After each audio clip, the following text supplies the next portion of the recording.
All right, day number 372,446 of rebuilding this motor.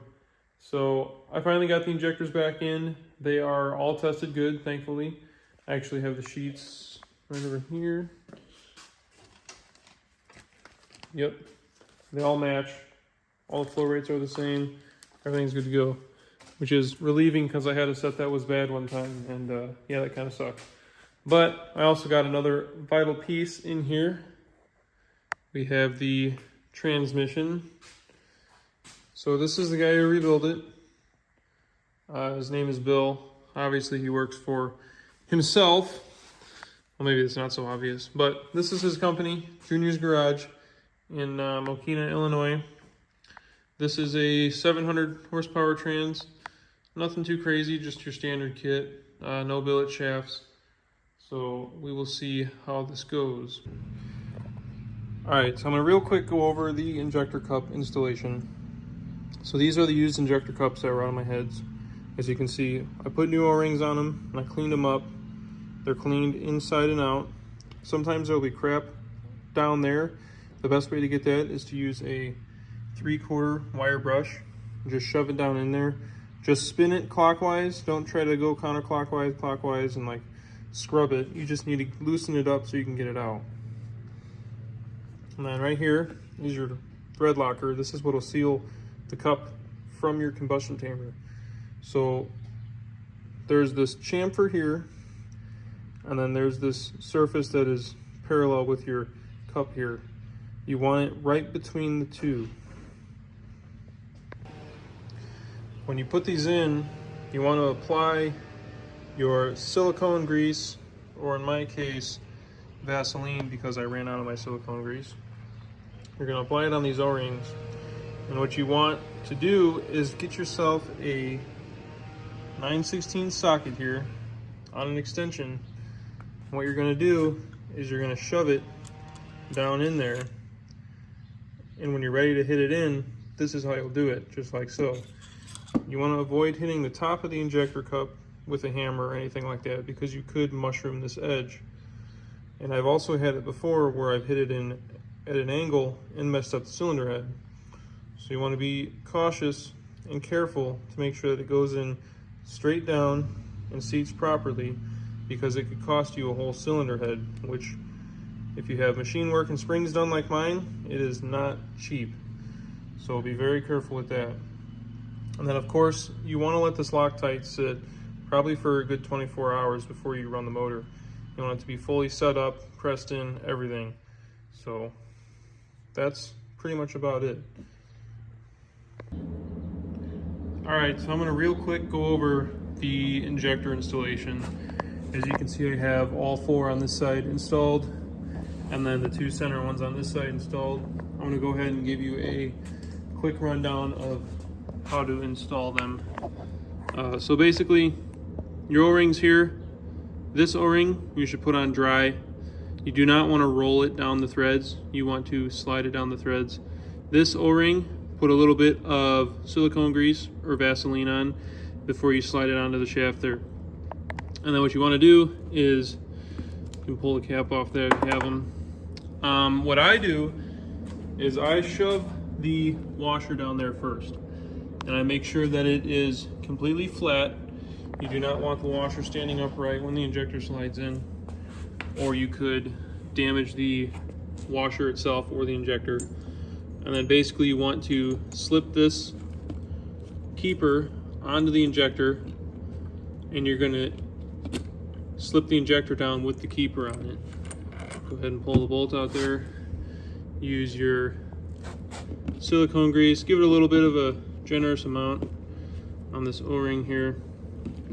Now the biggest thing that you don't want to do is rip this O-ring, or you will have an oil leak into your combustion chamber, which is exactly what happened to that motor standing over there. So you're going to take your injector, go ahead and put it down through the copper washer, and then you want to just slightly wiggle it with a little bit of pressure a little bit of side to side. Just like that, it slipped right in. So, same thing goes for the rest of the injectors. Slide your O-rings onto it. Keeper goes under the injector before the injector goes in. And that should be about it. Alright, so the injectors are in. Everything is torqued down. I got the hold downs torqued, the rocker assemblies torqued. I actually threw the Y bridge in there just for, because why not? The CP3 is in there. I accidentally dropped it, or it rolled over on my table and it broke the regulator there, so I gotta get a new regulator. But this is a 10 millimeter fleece pump. So yes, we're running 10 millimeter with 45s, and then 69 in the valley as well. So because I'm running a 69 millimeter S300 drop-in, I guess is what you could call it. It's basically just an S300 on a stock exhaust housing. That way I can run the stock downpipe, or I guess not stock downpipe, but the flange downpipe pretty much.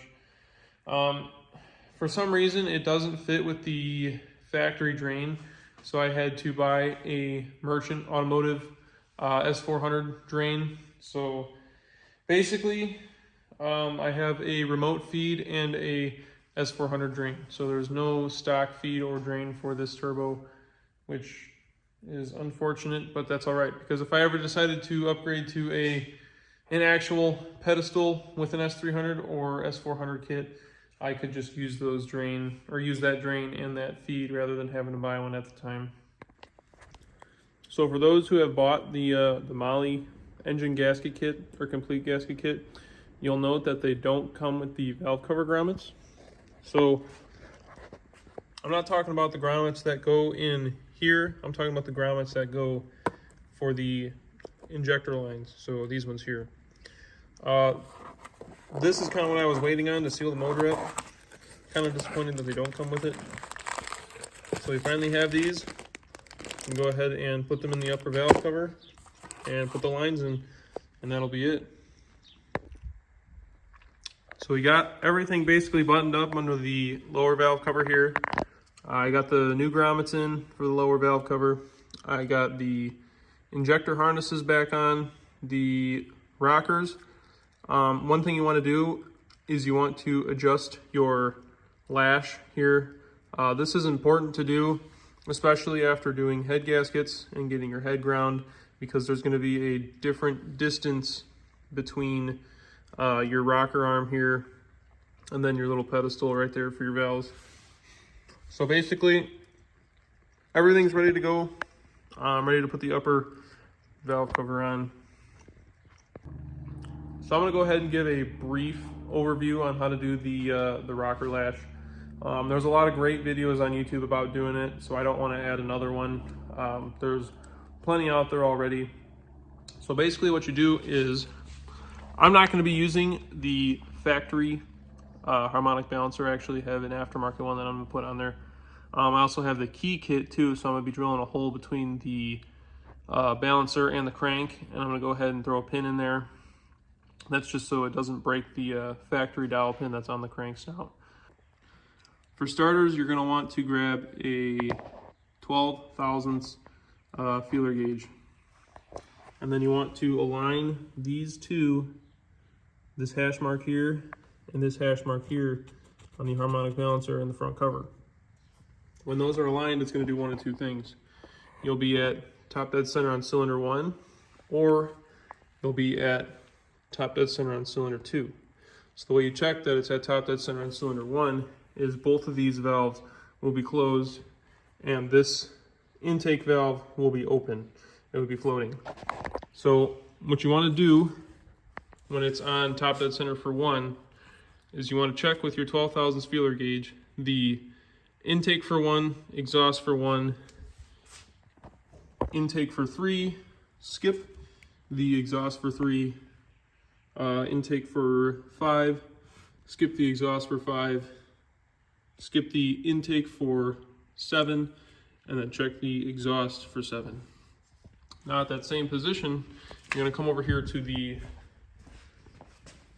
driver's side and you will check the exhaust for 2, skip the intake for 2, skip these 2 for cylinder 4, skip the exhaust for 6, check the intake for 6, check the exhaust for 8, and then skip the intake for 8.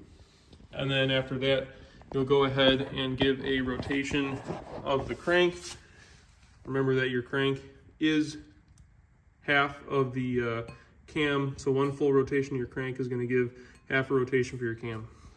So that will put you at these alignment marks again, and then you'll go ahead and check the cylinders or the rockers that were initially skipped. After you go through both patterns of checking the valve lash, you want to go ahead and give it a full, I'd say 4 to 10 rotations of the crank. This is just to make sure that everything is seated, and then after you do those rotations, you want to go ahead and do those patterns one more time. There's no hurt in doing it another time. There's no sense in putting it back together not knowing that it's for sure in spec. You want to not be able to fit a 13 thousandths gauge in there. You want to be able to just fit the 12 thousandths and have a little bit of drag on it. So after that, and after everything's tightened up, you can go ahead and throw the valve covers on. So since I wanted to be bougie and get my valve covers powder coated, that means I had to get them sandblasted first. The cost of that is getting sand inside your PCV baffles here. So what sucks about these valve covers is that there's a plate right here that keeps from oil getting splashed up into your PCV and then vapors and stuff like that. Basically, what I'm going to have to do is just soak a bunch of brake cleaner in there and do my best to get all the sand out. Actually, I have to get all the sand out because I do not want any of that sand getting in the bottom end. So same with the other side. It's got a little bit of sand in there. It's not packed with sand, but I need to get every little bit of sand and oil out of these. All right, guys, so that's going to conclude the basically the engine build. There's not much more to it. Basically, we're just doing the full dress up on top with the lines and everything like that. Everything else will go back together the way it came out. But yeah, so now it's time to put it back in the truck, and next video will probably be the truck reveal itself. I'm not going to do too much in depth of anything more assembly from here on, but the next project is probably most likely going to be the turbo truck there. As you can see, you know, she's getting some wear. I bought this truck from Kentucky, and it came from Florida, shoot, 2 years ago, maybe a little bit more than that. And yep, just the weather has been killing it, so time to put it back on the road.